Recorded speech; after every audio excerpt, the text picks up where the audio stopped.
Perkenalkan, saya Desi Purwanti. Dalam video kali ini saya akan mempresentasikan tentang proyek Chatbot Akademik sebagai layanan akademik yang informatif dan interaktif. Informasi merupakan bagian penting yang tidak dapat dipisahkan dari kehidupan sehari-hari. Hal ini juga berlaku di lingkungan akademik. Terdapat 1.200 lebih mahasiswa di Departemen Teknik Elektro dan Teknologi Informasi UGM. Keterbatasan waktu dan tenaga seringkali menjadi hambatan bagi mahasiswa yang ingin segera memperoleh informasi dan layanan akademik. Sedangkan rasio jumlah staf akademik terhadap jumlah mahasiswa hanya sejumlah 3,42%. Adanya kebutuhan mahasiswa untuk memperoleh layanan dan informasi akademik secara cepat dan akurat menjadi latar belakang pengembangan aplikasi chatbot akademik ini. Sebelumnya, DTRI telah mengembangkan aplikasi chatbot bernama eChabot. Proyek ini adalah pengembangan lanjutan dari eChabot dengan berbagai pembaruan fitur, yaitu fitur topic switching, emotions, turnover to human agent, dan collect feedback. Fitur topic switching memberikan rekomendasi topik percakapan kepada pengguna, sehingga memudahkan pengguna untuk langsung menemukan informasi yang dibutuhkan. Chatbot juga memiliki pengetahuan berempati sehingga dapat berkomunikasi secara natural. Ada kalanya chatbot memiliki keterbatasan dalam memberikan solusi. Dengan adanya fitur human turnover, percakapan dapat dialihkan ke human agent sehingga pengguna tetap dapat memperoleh bantuan. Selain ketiga fitur utama sebelumnya, terdapat juga fitur tambahan yaitu collect feedback. Memahami kebutuhan pengguna sangatlah penting untuk meningkatkan kualitas pelayanan akademik melalui chatbot. Chatbot dapat digunakan untuk mengajukan beberapa pertanyaan seperti penilaian terhadap kualitas layanan maupun masukan lainnya.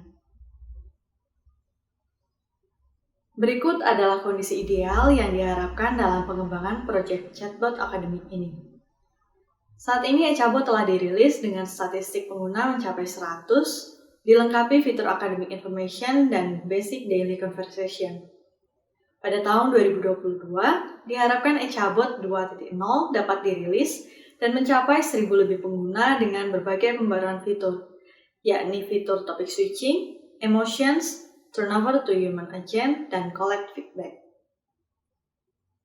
Selanjutnya, target pertumbuhan pengguna dibagi setiap kuartal dalam 1 tahun, dimulai dari Januari 2022 mencapai 200 pengguna, April 2022 mencapai 350 pengguna, Juli 2022 mencapai 710 pengguna, dan Oktober 2022 mencapai 1.200 pengguna.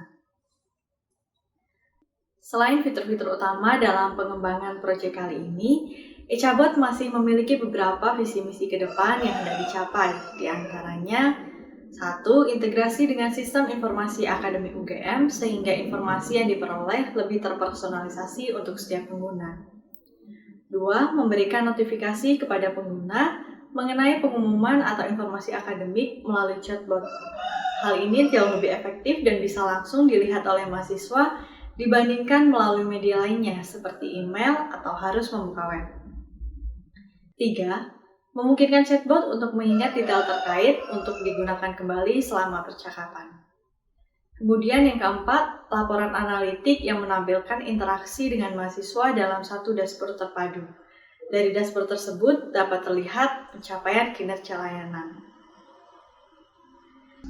Terdapat beberapa keuntungan dan capaian yang dapat diperoleh dengan adanya chatbot akademik, di antaranya komitmen 99% uptime untuk melayani sehingga menghemat waktu mahasiswa dan staf. Menjamin layanan chatbot akan selalu jalan setiap bulannya. Kalaupun ada waktu down, hanya 1% dari jumlah waktu dalam 1 bulan. Peningkatan kualitas layanan akademik. Berdasarkan statistik, sebanyak 34% responden lebih memilih berbicara dengan chatbot ketimbang menggunakan live agent. Kemudian menekan biaya pelayanan untuk mempekerjakan pegawai. Hasil riset dari Forrester Consulting menyatakan bila sebuah perusahaan yang menyediakan layanan chatbot dalam proses bisnisnya, mereka dapat menekan biaya customer service hingga 30%. Berikutnya, anggota tim pengembang dalam proyek chatbot akademik ini adalah saya sendiri, Desi Dupurwanti. Sesi berikutnya adalah demo aplikasi untuk menunjukkan cara kerja chatbot akademik sebagai berikut. Chatbot memulai percakapan dengan menawarkan beberapa topik yang paling umum ditanyakan, seperti pengajuan skripsi, cara kerja praktik, kuliah kerja nyata, atau cara registrasi. Misal, pengguna memilih topik pengajuan skripsi, maka chatbot akan merespon dengan memberikan informasi seputar tata cara pengajuan skripsi. Selanjutnya, pengguna masih bisa memilih topik lain, misal registrasi. Maka chatbot akan memberikan informasi tentang cara melakukan registrasi. Fitur topik switching ini memudahkan pengguna untuk langsung menemukan informasi yang dibutuhkan. Selain memilih dari rekomendasi topik, pengguna juga dapat mengetikkan langsung pertanyaan atau informasi yang ingin didapatkan. Selanjutnya, chatbot akan memberikan jawaban yang paling sesuai. Jika jawaban yang didapatkan tidak sesuai, chatbot akan mengalihkan percakapan dan menawarkan bantuan human agent kepada pengguna. Selanjutnya, bagian terakhir adalah proyeksi finansial untuk pengembangan aplikasi chatbot akademik. Yang pertama, sejumlah 7 juta per bulan untuk biaya langgan chatbot software platform, kemudian 50 juta biaya pengembangan aplikasi chatbot, dan 3 juta per bulan untuk layanan dukungan dan pemeliharaan yang disediakan mencakup aktivitas perbaikan bugs, pemecahan masalah, peningkatan aplikasi dan penyempurnaan, pelatihan, dan dukungan kinerja produk. Cukup sekian presentasi dari saya, mohon maaf apabila ada salah dalam tutur kata dan penyampaian. Terima kasih.